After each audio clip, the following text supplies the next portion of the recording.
Shabbat Shalom, people. This is Brother Lyles coming at you with another video, and uh, this is a few. This is a few days after the August 20th, 2019 date, which officially marked the end of the 400 years that we've been here in America, and I will hope that in the minds of those that know about that date, and especially us who know that we are the original people of the Bible, the true Hebrews, I will hope that in our mind that this will be a time that we change our mindset for the next 400 years. Hopefully not still here in America, but getting up and out of this situation that we find us overall in the sense of going into a nation building way of thinking, either that be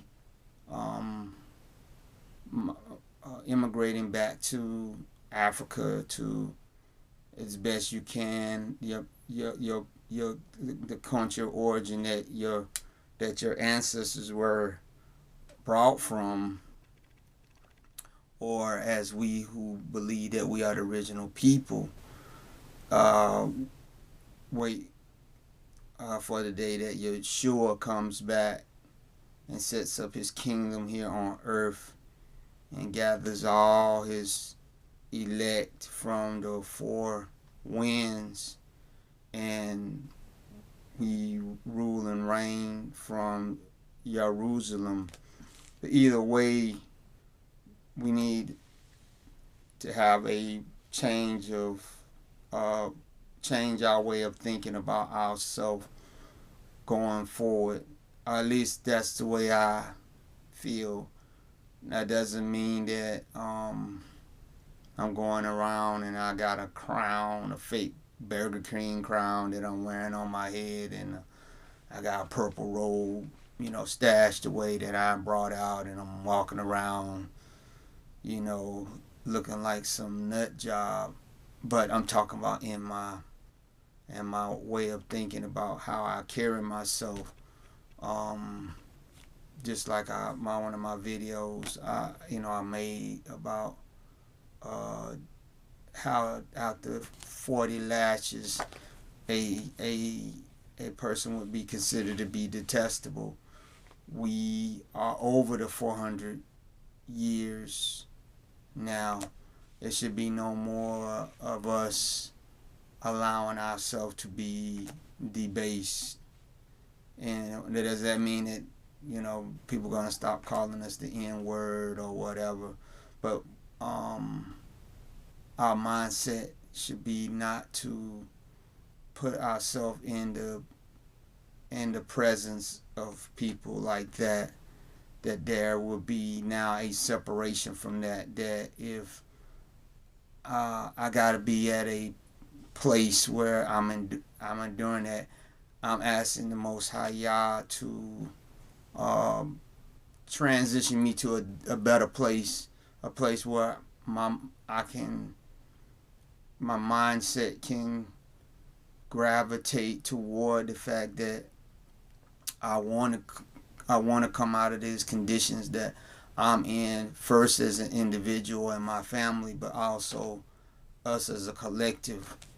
Not just here, but in all the places we've been scattered and dispersed. Because if you go to Africa, and even though a lot of those nations have African leaders over them, you can see that a lot of the people still have an inferior way of thinking about themselves, because they're still in a form of colonialism or neo-colonialism, which a lot of people use that term, but we should we should strip ourselves of the vestiges of slavery, not the history part, but I'm saying how we think of ourselves, not as the Sudanese Liberation Army that wants to overthrow the United States government and set up our government in its place. I don't think that would ever work. I wouldn't agree to that. Not because I don't think that sometimes like even with Nat Turner, uh, his rebellion kind of, I think, maybe got the plantation owners to know that they were coming to a tipping that were that were coming into a tipping point where the population of the slaves was so large and whatever that eventually there was gonna be a day of reckoning. And also we know about the Gullah Wars, but I just don't believe, because this nation was never even the land of the English settlers that came over here. They're trying to overthrow this government and us taking over. I wouldn't have any parts to do with that, because this land belongs to a different people. This is the land of the red man. And even though it might not be a lot of them left around, it still is their land. So me myself, I wouldn't feel that this is not my the land that my ancestors came from. No disrespect to Dane Calloway, but yeah, my ancestors came over here on this ship, on some ships. Um, so I'm saying that we need to look, to me, we need to start looking west, back to Africa as a starting point. I know we, as believe that we are the Hebrews, believe that when Yeshua comes back and sets up his kingdom in Jerusalem, that we're gonna be there. But until then, especially with all these domestic terrorist attacks that's been done against us, and also have the FBI and local law enforcements around this nation have been stopping so many planned domestic attacks against us. This is going to become a very unsafe place, and I don't excuse me, I don't think it would be wise for us to say, oh well, we're going to take up arms and we're going to fight back to keep what.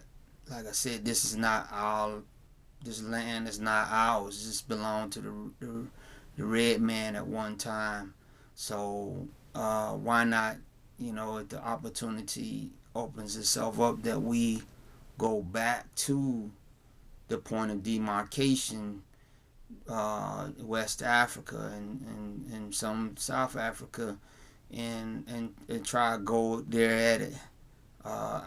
I see a lot of sports and movie stars, black movie stars, sports stars, that are now looking toward the West, making partnerships with Nollywood, some of the black actors and actresses here in America, and you even have some black athletes that are trying to go over there and help Africa set up their own form of the NBA. Now football, probably not. I don't think that would never take off, and really, I don't think we should introduce that to the continent with all the issue of CTE.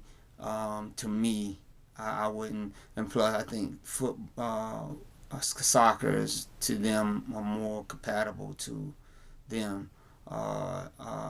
But the thing is also the finances. It's very expensive to get a round trip ticket.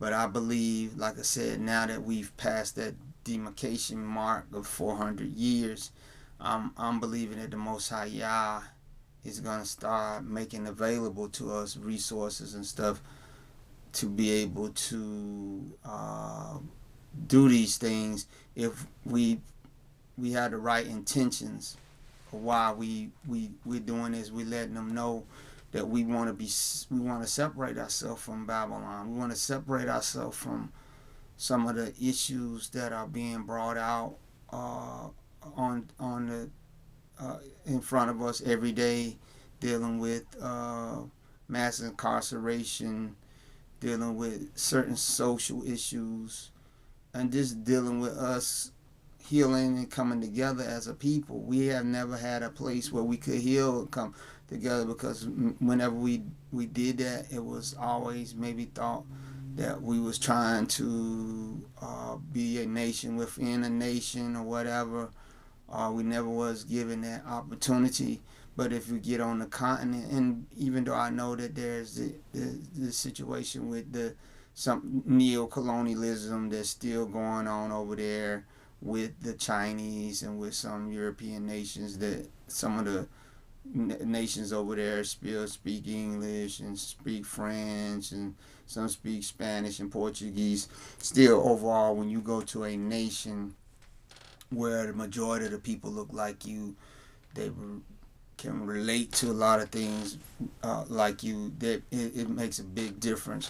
When I was in Africa, with the U.S. military back in the 90s, an opportunity was given us for 3 days R&R to go to Mombasa, Kenya. And I'm going to tell you, it was, just eye-opening to see a nation that from top to bottom was black. Even the money had a black man on it, Kenyatta, President Kenyatta. And even though they was driving on the left side of the road because they was a former British colony, it was something felt different about it, just to be in a nation where everybody looked like you. It was just like amazing feeling. Even though I know I didn't know maybe some of their language, but most of them spoke that I ran in spoke English. And I even at that time I was really heavy into the church. I actually got a chance to go to a church while I was there. It was in a tent. It was in a big tent, and it was in this big. It was like I want to say open lot. It was in the city because Mombasa is a big city, but the thing was surrounded on every side by mosques. But there was no tension there. There was no worry of terrorist attacks or the the Muslims coming down there, and because they were the same people. It's just that one group was worshiping Allah and one group was worshiping, as I called them back then, God. But they let live and let live. And as I stated before, if we go back, that's one of the things that we must be able to. I think that we will be able to reconcile within our mind is that if you are the people, that is the overarching theme right there. Now, of course, since I left back then in the 90s, a lot of the foreign governments have, because they want the natural resources of Africa and they want them to be destabilized, they have caused friction between the Muslims and the Christian populations by introducing this Al-Qaeda element in there, where Al-Qaeda elements will come into Islam of that nation and tell them, oh, you got to drive these infidels out because they got ties to the white Western governments and caused all these problems that wasn't there before. So that you got to think about that too. But I think that if the Most High Yah opens up, we'll know overall as a people. Right now, it's just like trickles of us going back. But I believe whatever Yah's gonna do is gonna be on such a grand scale, because we gotta remember, or at least I have to remind myself, most of the slaves that came in on the ships did not end up here in America. They ended up in Central America and uh, South America. That's where they ended up at. They ended up in those places. And in fact, I think Brazil, outside of Nigeria, has one of the largest black populations in the world. I think it's over 100 million or whatever, but they are very, very marginalized. So to me, I don't think anything short of, them getting woke up to who they are and coming up out of that situation. I think we need to really now, just as those that have passed that demarcation point here, that we, at least for myself, start focusing our prayers in on the other 4 points that we were scattered on, because we here in America, us Hebrews here, now we got to pray that Yah puts that same spirit of liberation in the minds of our brothers and sisters, the Sidis in India, those in Cuba, those in Brazil, as I said, those in Venezuela, and even those in Malaysia. We got some of the kafir. They might be in Malaysia or Indonesia. I think it was Indonesia.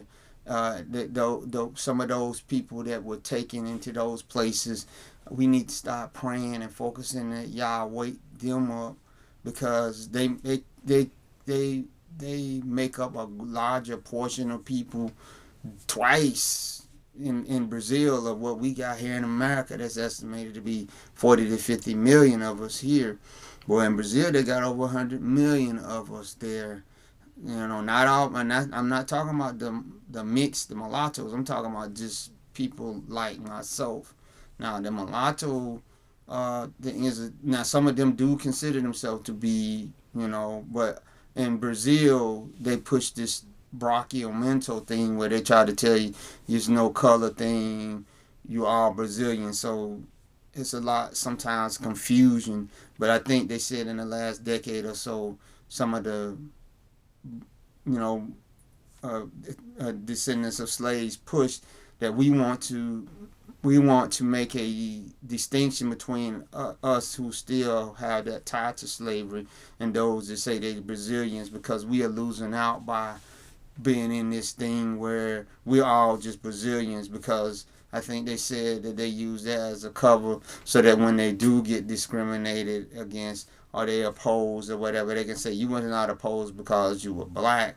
You opposed just like any other Brazilian, but that is not the case, and that's all throughout Central and South America and the Caribbeans. That we gotta pray.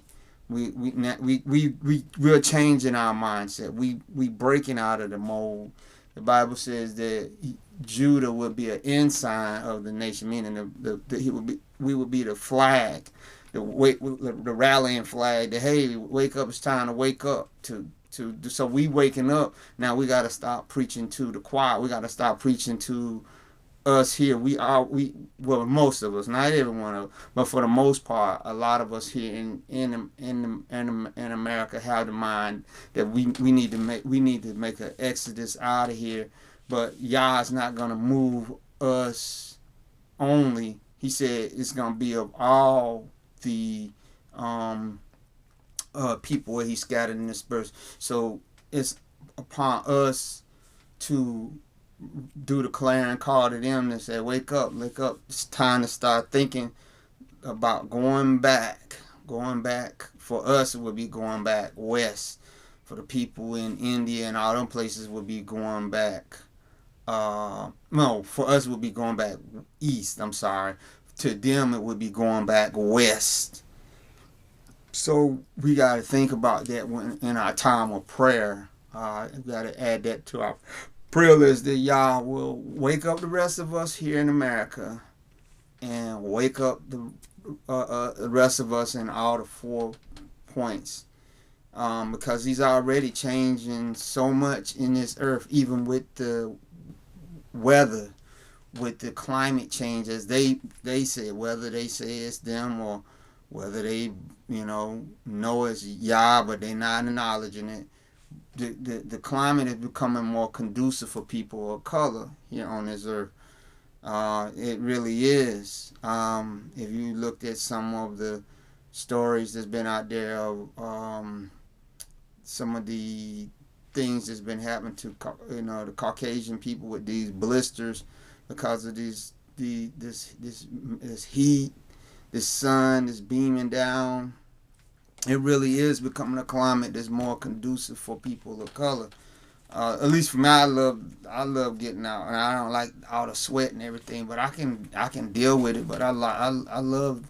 I would rather be in a place where it's really hot and you just have to cool down in a place that's really cold. When I was in the military, I was stationed in a place, upstate New York, where it was terribly cold, and I didn't like it at all. The summers were very short, and it was in the wintertime it was always below zero, and I didn't enjoy it at all. Being that said, this video is not gonna be long. I just wanted to bring out that point that we gotta change our way of approaching everyday situations, how we in our mind carry ourselves, and you don't have to let people always know what you know. I believe the message about who we are should come first to our people. I'm not going around letting everyone. Not that I think it's anything wrong, because you got Mormonism that was created basically for white people when they went out west, where they basically said, hey, we want to set up our own kingdom here on earth where it's just us white people. We don't want to have to be dealing with this. We even created our own religion of Mormonism. Leave us alone. Hey, that's, to me, that's perfectly okay. But you can see how that's kind of falling apart for them in a sense, because their funds and everything is running out or whatever. And that's why, because first of all, like I said, this is not the original land even for them. I think they might have been better suited just to have, say, hey, let's just go back to Europe. But they don't want to go back to Europe. They want to stay here. But it's not working out because this land is, it's not theirs. And the sustainability for the most part of America's history has been on the backs of us African Americans. And now that we are, finding out who we are, and we, moving forward or whatever, that's instability. But now the immigrants that was going to replace us, now the immigrant population that was coming in to replace us is being scared off by this administration. And so now you even find out that most of the farms that did bring in the crops the last couple of years before all this rain and flood and the drought came, is not going to be, can't be picked, because the immigrant help that they was getting with guest visas not being issued caused a lot of the stuff to just rot in the field. So like I said, look into the East, back to Africa. To me, let's just pray that the Most High Yah will give us wisdom, because we don't want to jump out of the frying pan into the fire. But we do have hope that no matter what happens, Yah will show us where Goshen is, where our cleft of the rock is. And just pray for the soon return of our King and our Redeemer, Yeshua HaMashiach. Be blessed.